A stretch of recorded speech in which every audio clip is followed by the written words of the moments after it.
ഹോണറിൻ്റെ honour magic V5 എന്ന പുതിയൊരു foldable phone launch ചെയ്യാൻ പോകുന്നുണ്ട്. ഈ ഒരു ഫോണിൻ്റെ ലോഞ്ച് ഡേറ്റ് ഇപ്പോൾ ഒഫീഷ്യലായിട്ട് കൺഫേം ആയിട്ടുണ്ട്. പിന്നെ ഫീച്ചേഴ്സിനെ പറ്റിയിട്ടുള്ള പല കാര്യങ്ങളും ഇപ്പം അറിയാനും കഴിഞ്ഞിട്ടുണ്ട്. എന്തായാലും ഈ ഒരു വീഡിയോയിൽ നമ്മൾ നോക്കാൻ പോകുന്നത് ഹോണർ മാജിക് V5 എന്നുള്ള ഫോൾഡബിൾ ഫോണിനെ പറ്റിയിട്ടാണ്.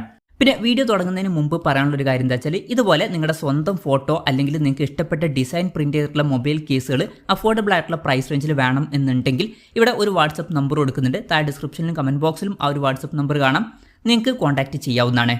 ഇപ്പം നമ്മൾ ആദ്യം ഫീച്ചേഴ്സും കാര്യങ്ങളൊക്കെ നോക്കുകയാണെന്നുണ്ടെങ്കിൽ ഡിസ്പ്ലേയുടെ കാര്യത്തിൽ ഫോൾഡബിൾ ഫോൺ ആയതുകൊണ്ട് തന്നെ 2 ഡിസ്പ്ലേ ഇതിൽ വരുന്നതായിരിക്കും. ഇപ്പം ഉള്ളിൽ 7.95 ഇഞ്ചിൻ്റെ വലിയൊരു ഡിസ്പ്ലേയും കാര്യങ്ങളൊക്കെ വരുന്നതായിരിക്കും. 2K റെസൊല്യൂഷനൊക്കെ ഇതിൽ വരും. OLED പാനലായിരിക്കും ഇതിൽ വരിക. LTPO എന്നുള്ള ഫീച്ചറൊക്കെ ഇതിൽ സപ്പോർട്ട് ചെയ്തേക്കാം. അതായത് റിഫ്രഷ് റേറ്റ് 1 ഹെർട്സിൻ്റെയും 120 ഹെർട്സിൻ്റെയും ഇടയിലൊക്കെ ആയിട്ട് അഡ്ജസ്റ്റ് ചെയ്യാൻ കഴിയുന്നതായിരിക്കും. ഇതിൽ മാക്സിമം 120 ഹെർട്സിൻ്റെ റിഫ്രഷ് റേറ്റ് സപ്പോർട്ട് ചെയ്യുന്നതായിരിക്കും. പിന്നെ ഈ ഒരു ഡിസ്പ്ലേ ഫോൾഡ് ചെയ്യാൻ പറ്റുന്നതായിരിക്കും. ഇനി ഈ ഒരു ഡിസ്പ്ലേ ഫോൾഡ് ചെയ്ത് കഴിഞ്ഞാൽ പുറത്ത് ഒരു ഹാഫിലായിട്ട് 6.45 ഇഞ്ചിൻ്റെ 2K റെസൊല്യൂഷനിൽ വരുന്ന ഒരു OLED ഡിസ്പ്ലേ വന്നേക്കാം. പിന്നെ ഇതിലും LTPO എന്നുള്ള ഫീച്ചറും കാര്യങ്ങളൊക്കെ സപ്പോർട്ട് ചെയ്യുന്നതായിരിക്കും. 120 ഹെർട്സിൻ്റെ റിഫ്രഷ് റേറ്റ് ഒക്കെ ഇതിൽ സപ്പോർട്ട് ചെയ്യും. അപ്പം ഈ ഒരു ഫോണിൽ അത്യാവശ്യം നല്ല ഡിസ്പ്ലേ ഫീച്ചേഴ്സും കാര്യങ്ങളൊക്കെ വരുന്നതായിരിക്കും. പിന്നെ side mounted finger print sensor ആയിരിക്കും ഈ ഫോണിൽ വരിക. ഫോണിൻ്റെ തിക്നെസ് ഓപ്പൺ ചെയ്തു വെക്കുന്ന സമയത്ത് 4.35 mm മാത്രമായിരിക്കും വരിക. അതുപോലെ തന്നെ ഇപ്പോൾ ഉള്ളതിൽ ഏറ്റവും തിന്നായിട്ടുള്ള ഒരു ഫോൾഡബിൾ ഫോൺ കൂടിയായിരിക്കും ഈ ഒരു സ്മാർട്ട് ഫോൺ. പിന്നെ IPX8 റേറ്റിംഗ് ഒക്കെ ഇതിൽ സപ്പോർട്ട് ചെയ്യുന്നതായിരിക്കും.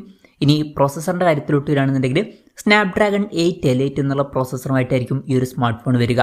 ഈ ഒരു പ്രോസസ്സർ എന്ന് പറയുന്നത് സ്നാപ്ഡ്രാഗണിൻ്റെ ഏറ്റവും ലേറ്റസ്റ്റ് ആയിട്ടുള്ള ഫ്ലാഗ്ഷിപ്പ് പ്രോസസ്സറാണ്. ബെസ്റ്റ് ആയിട്ടുള്ള ഒരു പെർഫോമൻസ് തന്നെ ഇതിൽ നമുക്ക് എക്സ്പെക്റ്റ് ചെയ്യാം. പിന്നെ 5G സപ്പോർട്ടും കാര്യങ്ങളൊക്കെ ഇതിൽ വരുന്നതായിരിക്കും. സ്റ്റീരിയോ സ്പീക്കേഴ്സ് ഈ ഫോണിൽ വരും. Android 15 ബേസ് ആയിട്ടുള്ള മാജിക് OS സോഫ്റ്റ്വെയർ ആയിരിക്കും ഈ ഫോണിൽ വരിക. ക്യാമറയുടെ കാര്യം പറയുകയാണെന്നുണ്ടെങ്കിൽ ഫോണിൻ്റെ പിന്നിൽ ട്രിപ്പിൾ ക്യാമറ സെറ്റപ്പ് വരുന്നതായിരിക്കും. 50 mega pixel main camera sensor ആയിരിക്കും ഈ ഫോണിൽ വരിക. ഇതിൽ OSൻ്റെ സപ്പോർട്ട് വരും. പിന്നെ 50 mega pixel ultra wide angle ലെൻസും വരുന്നതായിരിക്കും. അതുപോലെ തന്നെ 200 മെഗാ പിക്സൽ ഒരു ടെലിഫോട്ടോ ലെൻസും ഇതിൽ വരുന്നതായിരിക്കും. പിന്നെ സെൽഫി ക്യാമറയെ പറ്റിയിട്ടുള്ള കാര്യങ്ങൾ അറിയാൻ കഴിഞ്ഞിട്ടില്ല, എന്നാലും ഒരു 32 മെഗാ പിക്സൽ സെൽഫി ക്യാമറയൊക്കെ നമുക്ക് എക്സ്പെക്റ്റ് ചെയ്യാവുന്നതാണ്. ഓൺ പേപ്പർ അത്യാവശ്യം നല്ലൊരു ക്യാമറ സ്പെസിഫിക്കേഷൻ ഇതിൽ വരുന്നതായിരിക്കും. പൊതുവേ ഹോണറിൻ്റെ ഡിവൈസുകളിൽ നല്ലൊരു ക്യാമറ പെർഫോമൻസും കാണാറുണ്ട്. നല്ലൊരു ക്യാമറ പെർഫോമൻസ് ഒക്കെ തന്നെ എക്സ്പെക്റ്റ് ചെയ്യാം. പിന്നെ ബാറ്ററിയുടെ കാര്യത്തിൽ 6100 mAh ബാറ്ററി ഇതിൽ വരുന്നതായിരിക്കും. അപ്പം നല്ലൊരു ബാറ്ററി കപ്പാസിറ്റി തന്നെ ഇതിൽ വരും. പിന്നെ 66 വാട്ടിൻ്റെ ഫാസ്റ്റ് ചാർജിങ് സപ്പോർട്ട് വരുന്നതായിരിക്കും. വയർലെസ് ചാർജിങ് സപ്പോർട്ടും ഇതിൽ വന്നേക്കാം. പിന്നെ Type-C ചാർജിങ് പോർട്ടുമായിട്ടായിരിക്കും ഈ ഒരു സ്മാർട്ട് ഫോൺ വരിക. അപ്പം നല്ലൊരു ബാറ്ററി സെറ്റപ്പും ഈ ഒരു സ്മാർട്ട് ഫോണിൽ വരുന്നതായിരിക്കും. അപ്പം ഇതൊക്കെയാണ് ഫീച്ചേഴ്സിനെ പറ്റി പറയാനുള്ള കാര്യങ്ങൾ. ഇനി ലോഞ്ച് ഡേറ്റിൻ്റെ കാര്യം പറയുകയാണെന്നുണ്ടെങ്കിൽ ജൂലൈ 2 ഈ സ്മാർട്ട് ഫോൺ ലോഞ്ച് ചെയ്യാൻ പോകുന്നത്. ആ ഒരു ദിവസം ഇന്ത്യൻ മാർക്കറ്റിൽ ഈ ഒരു സ്മാർട്ട് ഫോൺ ലോഞ്ച് ചെയ്യില്ല. ആ ഒരു ദിവസം ചൈനീസ് മാർക്കറ്റിലായിരിക്കും ഈ ഫോൺ ലോഞ്ച് ചെയ്യുക. ചൈനീസ് മാർക്കറ്റിലെ ലോഞ്ച് ഡേറ്റ് ഇപ്പോൾ ഒഫീഷ്യലായിട്ട് കൺഫേം ആയിട്ടുണ്ട്. ഇനി ഇന്ത്യയിൽ ഈ ഫോൺ ലോഞ്ച് ചെയ്യുമെന്ന് വെച്ചാൽ ചിലപ്പം ലോഞ്ച് ചെയ്തേക്കാം, പക്ഷെ അതിനെ പറ്റിയിട്ടുള്ള ന്യൂസുകളൊന്നും ഇപ്പം പുറത്ത് വന്നിട്ടില്ല. ചിലപ്പോഴേ ലോഞ്ച് ചെയ്യുള്ളൂ, ചിലപ്പം ലോഞ്ച് ചെയ്തില്ല എന്നും വരാം.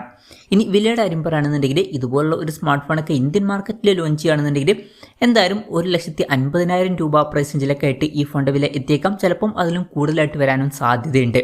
എന്തായാലും കൺഫർമേഷൻസ് ഒന്നുമില്ല, ജസ്റ്റ് നമ്മുടെ എക്സ്പെക്റ്റേഷനൊക്കെ പറഞ്ഞു എന്നേ ഉള്ളൂ. ഈവൻ ചൈനീസ് മാർക്കറ്റിലും ഒരു 1.25 ലക്ഷം രൂപ പ്രൈസ് റേഞ്ചിലൊക്കെ ആയിട്ട് ഈ ഫോണിൻ്റെ വില എത്തിയേക്കാം. എന്തായാലും ഹോണറിൻ്റെ മാജിക് V5 5G എന്ന പുതിയൊരു ഫോൾഡബിൾ ഫോൺ ലോഞ്ച് ചെയ്യാൻ പോകുന്നുണ്ട്. ഈ ഒരു ഫോണിനെ പറ്റിയിട്ടുള്ള നിങ്ങളുടെ അഭിപ്രായം ജസ്റ്റ് ഒന്ന് കമൻറ്റ് ചെയ്യുക. അതുപോലെ തന്നെ ഈ ഒരു സ്മാർട്ട് ഫോൺ ഇന്ത്യൻ മാർക്കറ്റിൽ ലോഞ്ച് ചെയ്യുകയാണെന്നുണ്ടെങ്കിൽ നിങ്ങൾ ഏത് പ്രൈസിങ്ങിലാണ് എക്സ്പെക്റ്റ് ചെയ്യുന്നത് എന്നുള്ള കാര്യം കൂടി ജസ്റ്റ് ഒന്ന് കമൻറ്റ് ചെയ്യുക.